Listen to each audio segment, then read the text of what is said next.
കാരണം സമസ്ത കേരള ജംഇയ്യത്തുൽ ഉലമ എന്നുള്ളത് വലിയൊരു സംഘടനയാണ്. ഇപ്പൊ എല്ലാവർക്കും മനസ്സിലായി, നമ്മൾ വലിയ സംഘടന എന്ന് പറയുമ്പോൾ അതെല്ലാവർക്കും ഒരു സംശയമാണ്.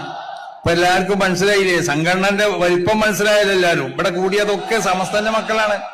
അല്ലാതെ ഏതെങ്കിലും ഒരു വിദേഹത്തുകാർ ഇവിടെ കൂടിയിട്ടുണ്ടാവൂല, അല്ലെങ്കിൽ ഏതെങ്കിലും ഒരു കള്ള തരീക്കത്തുകാർ ഇവിടെ കൂടിയിട്ടുണ്ടാവൂല. കാരണം അവർക്കൊന്നും കൂടാൻ കഴിയൂല. അപ്പൊ സമസ്ത കേരള ജംഇയ്യത്തുൽ ഉലമയുടെ മക്കളാണ് ഇവിടെയൊക്കെ കൂടി.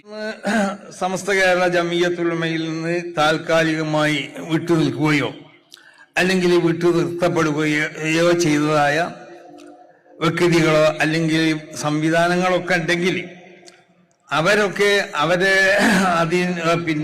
ആവശ്യമായ നിലക്ക് സംഘടനയുമായും കൊണ്ട് ബന്ധപ്പെട്ട് ആ പ്രശ്നങ്ങൾ തീർക്കാൻ വേണ്ടിയിട്ട് മുന്നോട്ട് വരണം എന്നുള്ളതാണ് പറയാനുള്ളത്.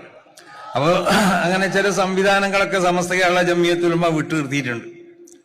അത് വിട്ടു നിർത്തിയത് അത് പ്രശ്നം പരിഹരിച്ചുകൊണ്ട് സമസ്ത കേരള ജംഇയ്യത്തുൽ ഉലമയിലേക്ക് അവർ തിരിച്ചു വരണം എന്നാണ് അവരോടും പറയാനുള്ളത്. വ്യക്തികളാണെങ്കിലും അങ്ങനെ തന്നെ.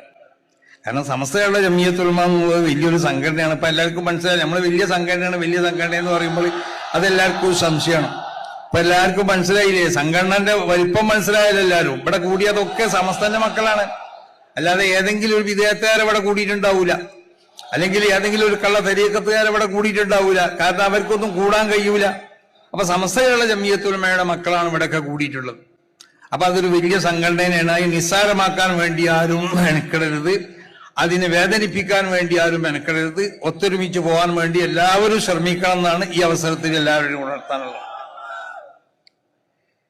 അപ്പൊ അതുകൊണ്ട് ഈ കാര്യങ്ങളൊക്കെ അത് പ്രധാനമായി ശ്രദ്ധിക്കണം എല്ലാവരും എന്നാണ് എല്ലാവരോടും ഓർമ്മപ്പെടുത്തുന്നത്.